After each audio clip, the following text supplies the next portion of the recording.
시청자 여러분 안녕하십니까? 서울시의회 플러스입니다.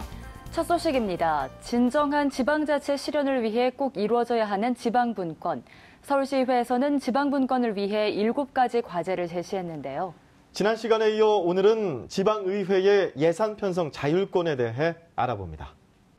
지방의회는 지방행정부를 견제하고 감시합니다. 지방정부를 이끄는 양축의 수레바퀴라고 표현되지만 실제 지방행정부를 견제하고 감시하는 역할이 충분히 보장돼 있지는 않습니다.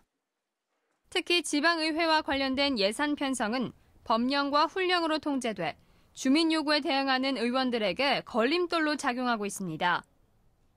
지방의원은 국회의원과 같은 선출직임에도 불구하고 현행법은 국회의원들에게만 예산 편성권을 부여하고 있습니다. 국회의원처럼 매년 의정활동 보고서를 발간하려면 자비로 충당해야 하는 현실입니다. 대표적으로 의정활동에 필요한 소요 경비인 의회비는 중앙정부의 기준에 따라야 하기 때문에 의원들 마음대로 예산을 편성할 수 없습니다. 항목들이 정해져 있기 때문에 자율성을 전혀 발휘할 수가 없다. 그런 부분에서도 좀 포괄적으로 사업을 추진할 수 있는 재량을 좀 준다든가 하는 그런 쪽으로 제도 개선이 필요하다 이렇게 생각하고 있습니다.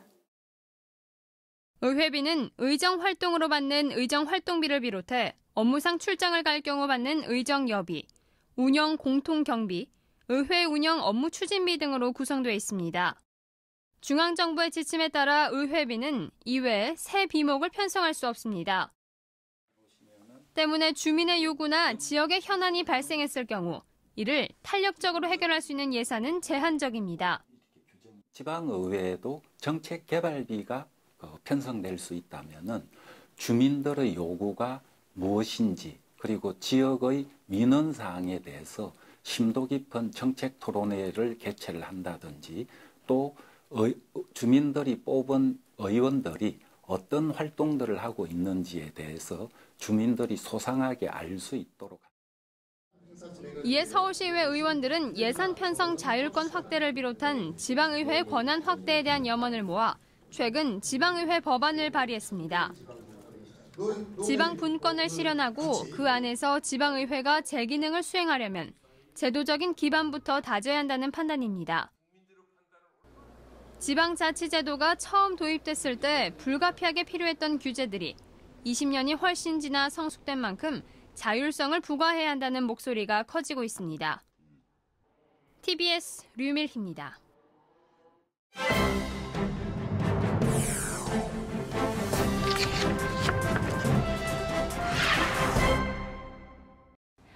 누구나 살면서 한 번쯤은 법의 도움이 필요한 때가 생길 수 있는데요. 하지만 만만치 않은 비용 때문에 변호사를 선임하기는 쉽지 않습니다. 서울시가 시민에게 무료 상담 등 법률 서비스를 제공하고 있는데요. 이 제도가 더욱 체계적으로 운영될 수 있는 근거가 마련된 조례안이 있다고요? 네, 그렇습니다. 서울시는 시민법률 상담실과 마을 변호사 등 법에 도움이 필요한 시민들에게 간단하고 기본적인 법률 상담 서비스를 제공해오고 있습니다. 그리고 이 서비스는 2016년부터 시행된 서울특별시 시민법률 상담 등 지원에 관한 조례안에 의해 더욱 체계적이고 안정적으로 운영되고 있는데요. 조례안의 주요 내용에는 시민법률 상담실의 명칭과 위치, 상담 범위, 처리, 또 기록 관리 등을 규정하고 공익변호사단과 마을 변호사의 운영과 활동에 필요한 수당 등을 지급할 수 있는 근거를 마련하고 있습니다. 또한 상담과 관련된 분쟁 해결을 위해 지원 활동을 할 수 있는 근거를 규정하고 있죠. 네, 법에 도움이 필요할 때 사실 가장 많이 걱정되는 게 비용 문제거든요. 그 부담을 덜 수 있다는 점에서 굉장히 유용한 것 같습니다. 그렇다면 어떤 상황에서 시민 법률 상담 서비스를 이용할 수 있을까요? 네, 그럼 조례안을 살펴보죠. 조례안에서 구체적으로 명시하고 있는 상담의 범위는 이렇습니다.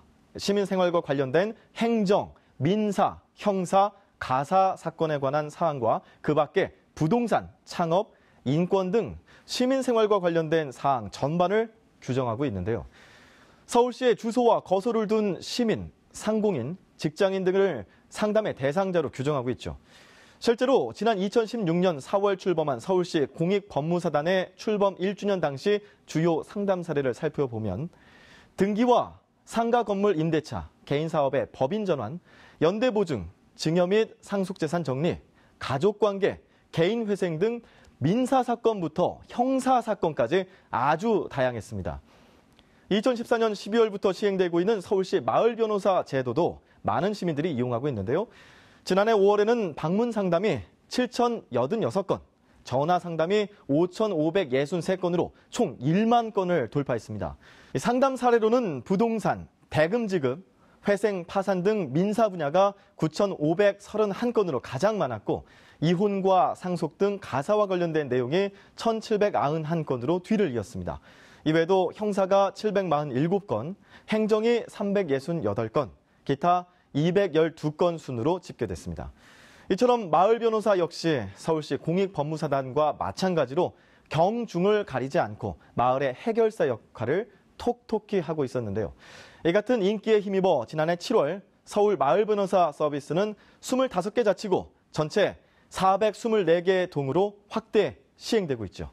네, 그렇다면 서울시의 무료 법률 상담 서비스를 이용하려면 어떻게 하면 되나요? 네, 상담은 방문 상담을 원칙으로 합니다. 하지만 서면 또는 인터넷, 온라인 상담, 찾아가는 상담 등도 병행할 수 있는데요. 시민법률상담실은 서울특별시청 서소문청사 1동에 위치하고 있습니다. 서울특별시 법무행정서비스 페이지에서 이 방문 상담을 예약하신 후 예약된 방문 상담일에 상담심을 찾아가면 되겠고요. 또 상담 신청자의 신분을 증명할 수 있는 주민등록증 등의 신분증만 있으면 상담이 가능합니다. 다만 상담 시간이 1회 30분으로 한정돼 있어서 상담에 필요한 서류나 궁금한 점들을 미리 정리해 간다면 더욱 유용하겠죠.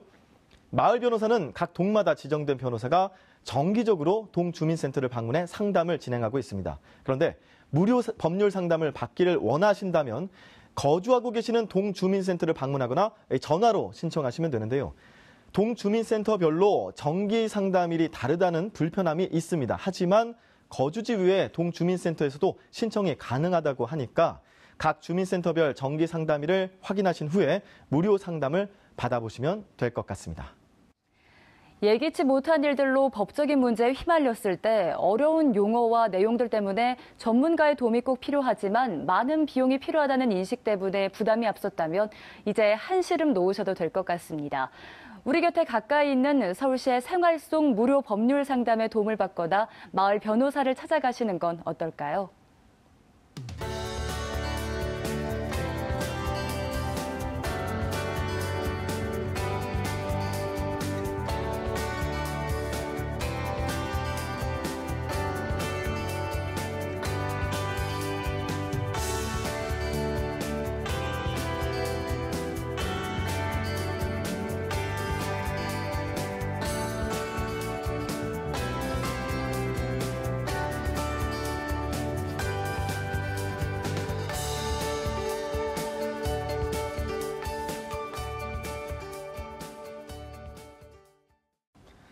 서울시의회 플러스 준비한 소식은 여기까지입니다.